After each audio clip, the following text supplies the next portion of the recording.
Hey guys, welcome to Triggered Precision Machine. We have episode number 8, part 2 of the Precision Rifle Reloading series here.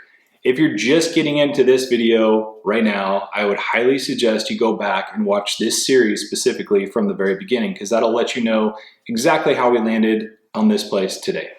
So this episode, or I'm sorry, let's go back. The last episode we talked about the method that I was going to use to dial in this Harrell's tuner on the 6 Creedmoor.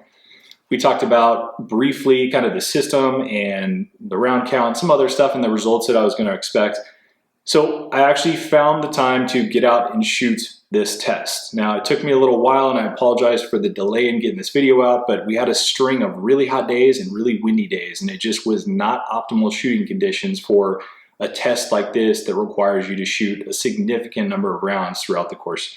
So I found a good day on June 26th and I shot my first dial-in test for the tuner. I used a modified version of the Hopewell method that I mentioned in the last episode, and that's just a method that kind of systematically allows you to go through the different settings on the tuner until you find one that's correct for your specific load and your specific rifle.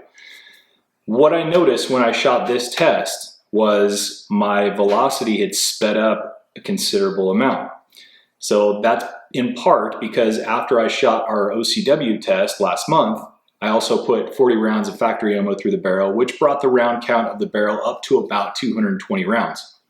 So when I cleaned the barrel, I took it back out, I shot a couple Fowlers. The lab radar decided to cooperate that day and it picked up the velocity at just over 3,100. So I gained about 50 feet per second, which is pretty standard, and we'll go over the reasons for barrel speed up and new barrels or barrel break-in here in a second. But what I did was I continued to shoot the test. I found a good tuner setting, and then I went back and I figured out how much powder I needed to take out of the powder charge to get me back down to that 3,050, 3,060 feet per second mark.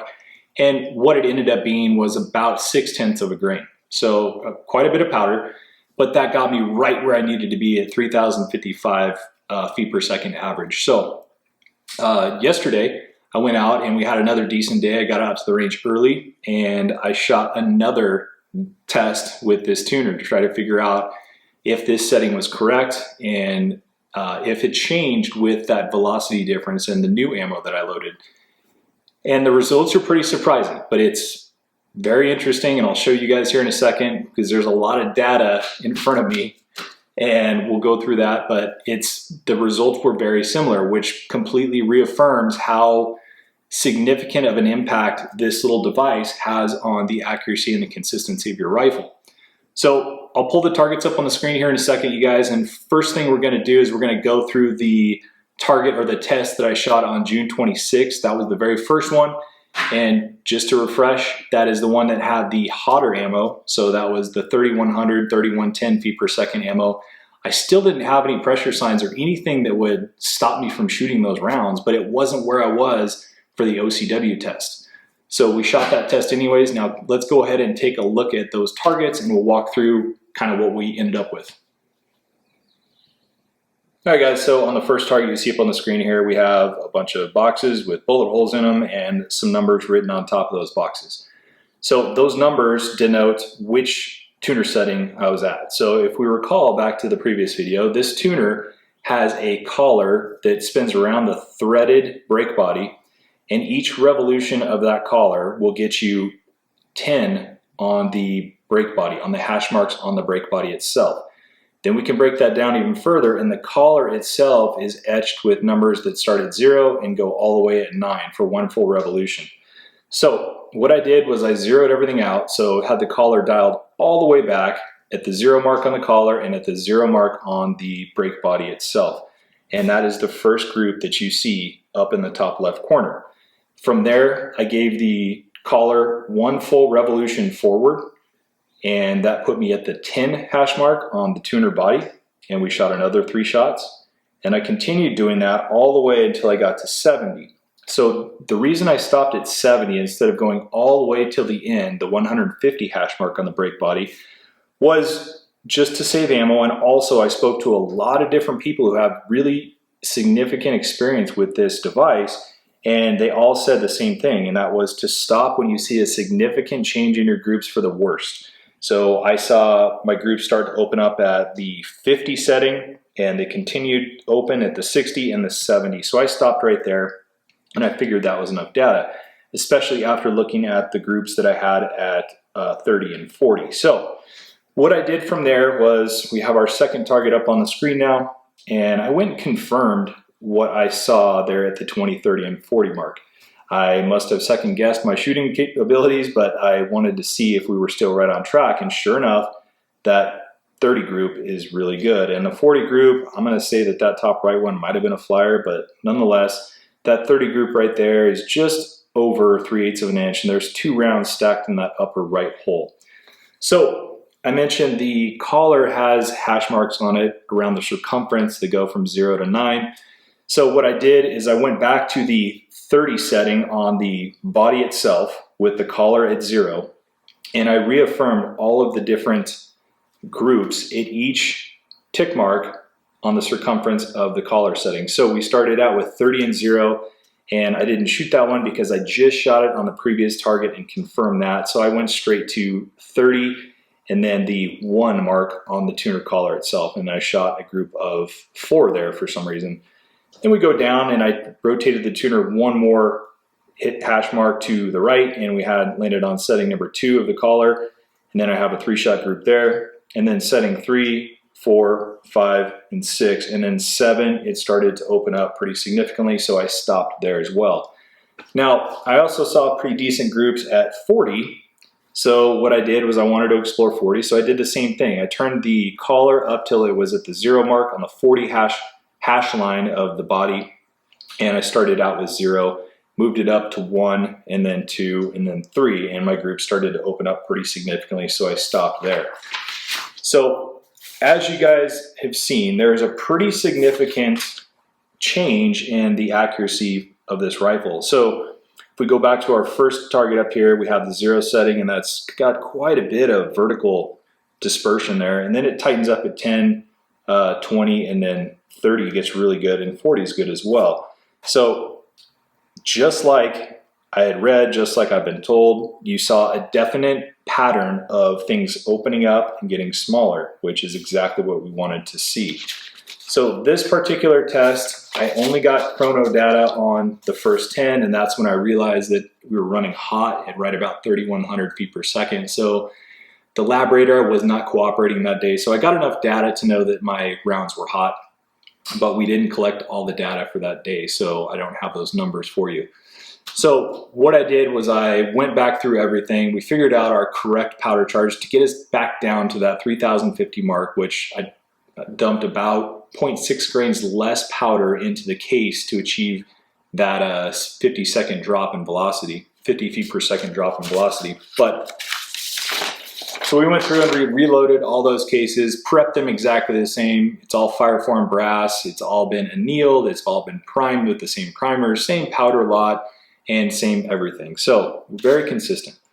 And then yesterday I figured out that it was a decent day to shoot. So I went out in the late evening and I shot the second test with the new slower ammo that is right in line with the velocity that we got from the OCW test.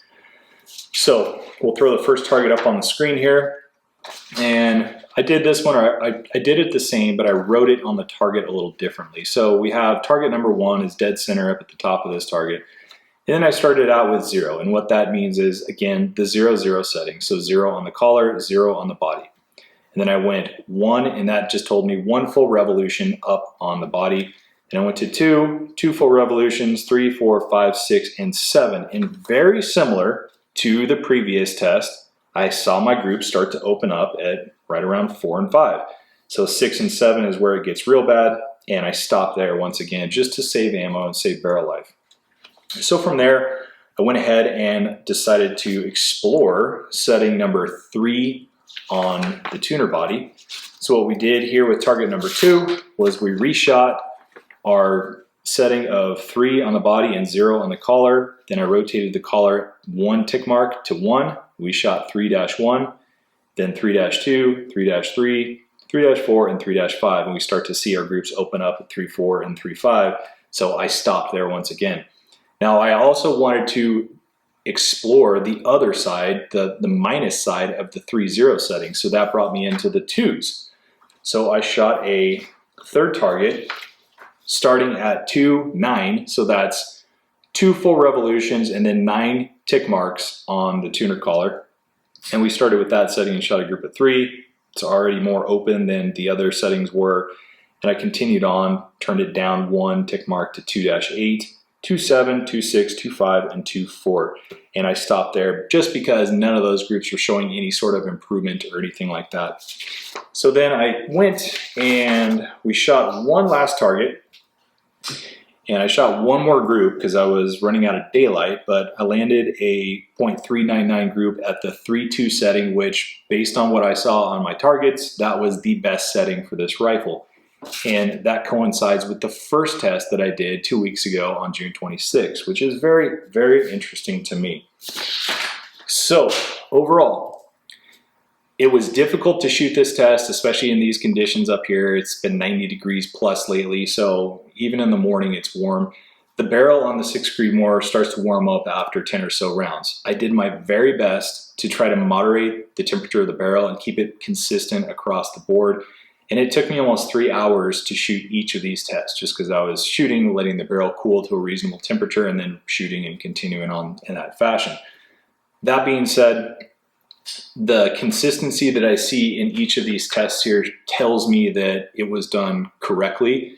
And since I landed on the same setting for both tests, it also worked for multiple powder charges for this particular rifle, which was the most interesting thing that I learned from this whole entire experiment here.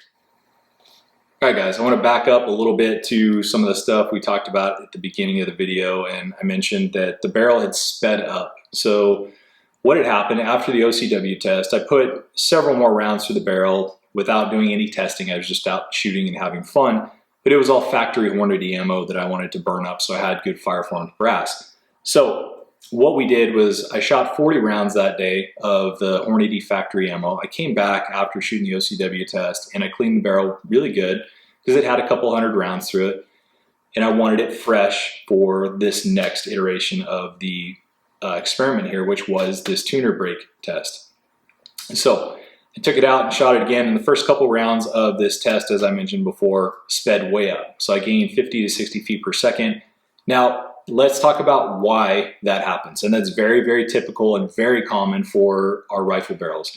A lot of people will never notice it because they don't shoot their gun over a chrono and they don't measure that stuff and record it meticulously. But if you do, I guarantee you will see some sort of velocity change in your specific rifle. So the reasons for that, there's a couple different trains of thought. Just like everything in this game, there's a lot of different opinions on why this happens. First off, it could be because when the barrels are chambered, if we recall, the barrel maker runs their tools in line with the bore as they're doing the rifling process. So all the tooling marks are running down the barrel. So when we chamber a barrel though, we take our chamber reamer here and we insert it in there and we take our cuts. So it's rotating in a clockwise fashion, or the lathe spindle is rotating, so we get a cut with our reamer, and it's rotating perpendicular to the bore. So theoretically, we're introducing tooling marks that are perpendicular to the bore, and one school of thought says that perhaps the bullet is basically lapping those tooling marks and smoothing them out to the point where you get that velocity increase. Entirely possible. It makes sense to me. The second school of thought is very simple, and that's kind of more where I lean, I think, is just smoothing out the imperfections and the things inside the barrel that might restrict the bullet from going a little faster. So you're depositing copper down the bore, you're filling in little voids and stuff, and these barrels are lapped. They're really nice barrels, but there's still imperfections in the bore. So as we're launching these bullets at 3,000 feet per second down the barrel, they're doing something to the inside of our barrel. They're smoothing it out, they're depositing metal, and it all has an effect on what comes out the other end as far as velocity goes. So that kind of wraps it up. That's a very simplified explanation for why we get barrel speed up like we do. And I'm sure that there's other reasons out there. If you have one, feel free to leave it in the comments section. But I think those two make a lot of sense. just to add my opinion on this tuner break, because I know the question's out there and people are going to ask, is this worth it? So I shot close to 200 rounds total, all being said and done, with these two tests. Now, did I need to do that? No, I could have just trusted my first test and gone with those results, but I wanted to confirm it. And this is all an experiment for me. So we shot 160 rounds. That's a pretty significant amount of barrel life off the 6 Creedmoor that I could have used shooting a match or something. My opinion, and this is my opinion only, is this device is not worth it for me personally for the type of shooting that I do. And I'll explain that. In the PRS matches, in the matches that I shoot, the NRL Hunter stuff and all those sorts of matches, the targets are generally pretty forgiving. Meaning if you have a rifle that will shoot sub MOA, which is a very, very achievable task from any rifle these days, and the custom rifles that we build are easily sub half MOA, generally sub 3/8 MOA, I don't need to extract every single last bit of accuracy out of my reloads. We have a very efficient reloading process, the optimal charge weight process, that gives us a very pressure tolerant and accurate load. And as you guys saw in the OCW test, we had just about a 3/8 of an inch group. I have the target right here. We had a .365 group at our 43 grain mark, which back when we shot this test was metering at about 3,055 feet per second or so. So an extremely accurate load and well within what you need to be competitive in the PRS stuff. So would this be something I use in the future? Yes, this break is probably staying on this gun just because it's dialed in now and it shoots great. Would I put this on another PRS or match rifle? Probably not. I would use this, however, on an ELR rifle. I would use this on a rifle where I didn't have the capability to reload for it, because this does give you the capability of dialing in a factory loaded round to your specific rifle, which I think is the bread and butter of these things for your average Joe who's not reloading.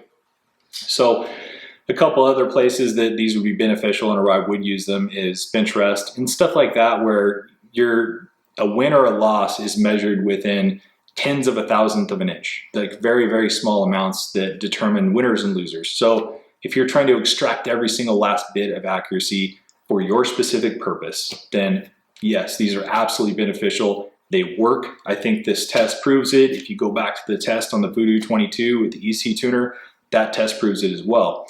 And all those, the 22 stuff was obviously shooting factory ammo, which again, back to what I just said, I think is where this thing shines.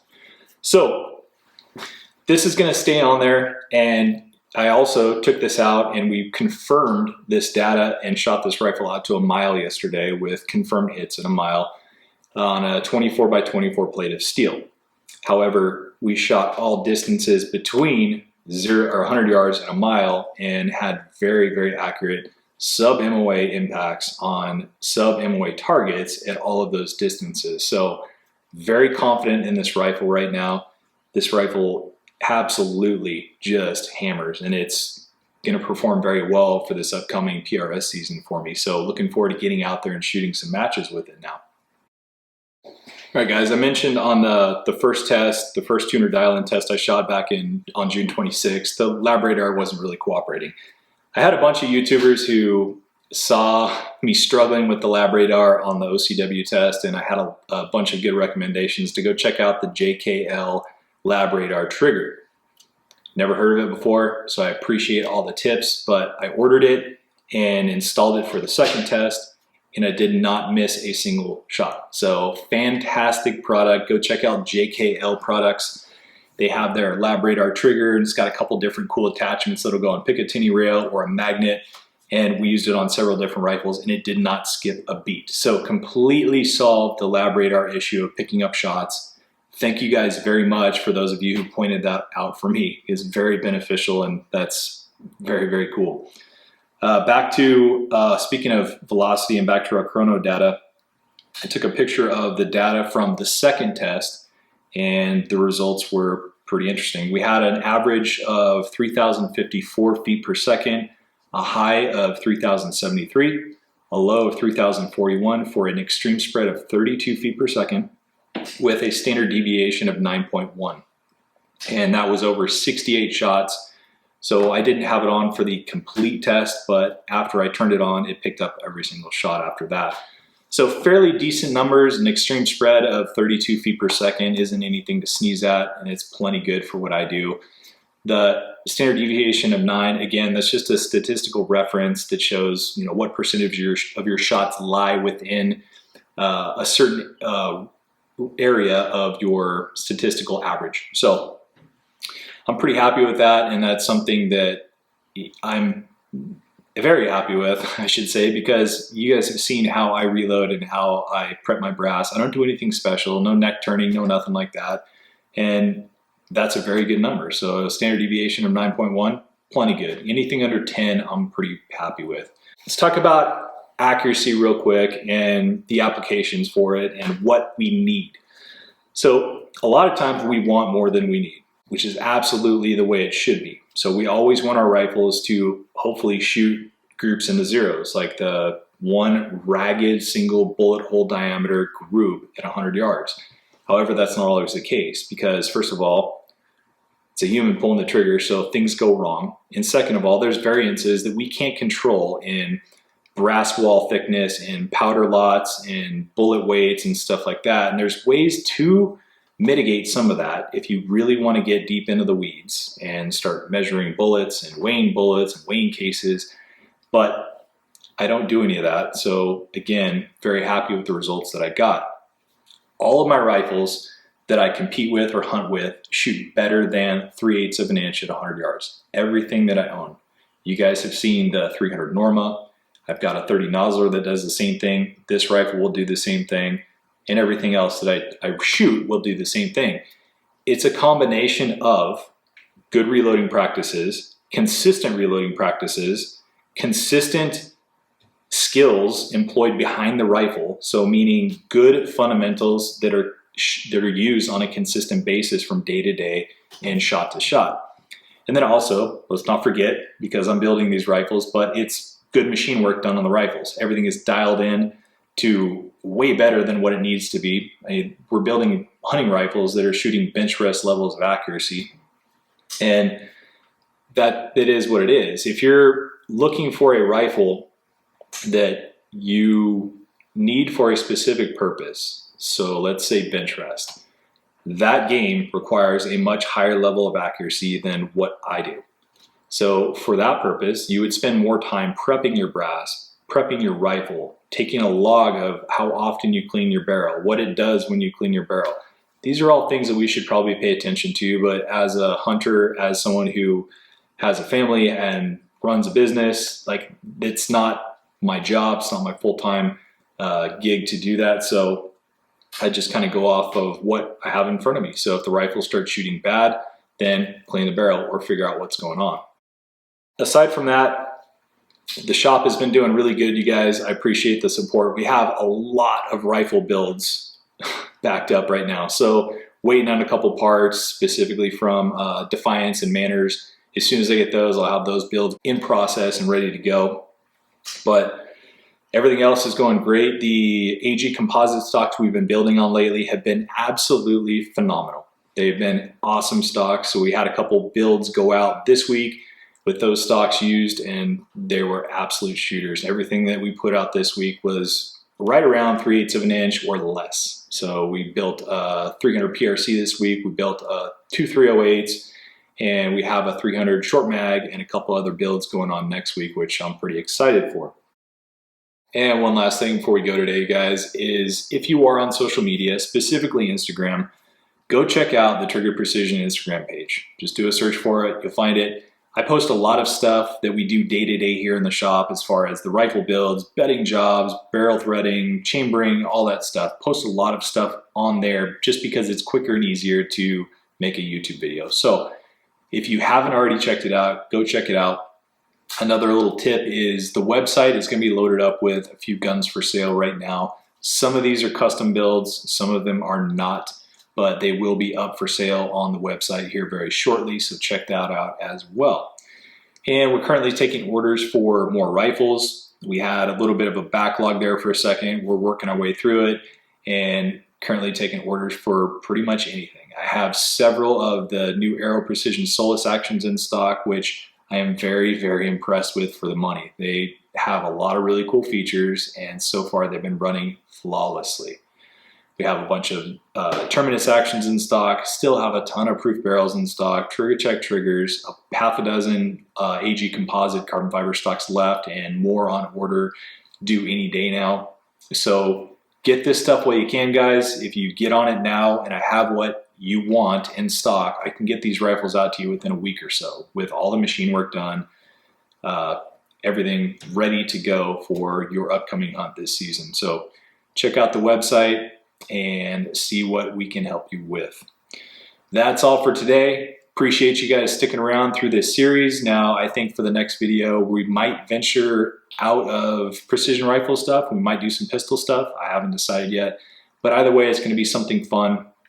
This series was a lot of work, especially with all the reloading and the shooting that I did for this last test, but 100% worth it. Learned a ton.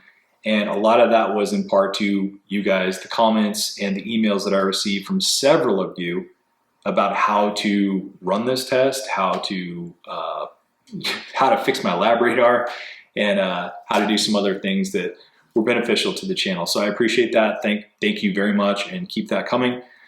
Hope you guys have a good rest of your weekend and a good work week, and hopefully we'll get a video out next weekend for you guys. Take care.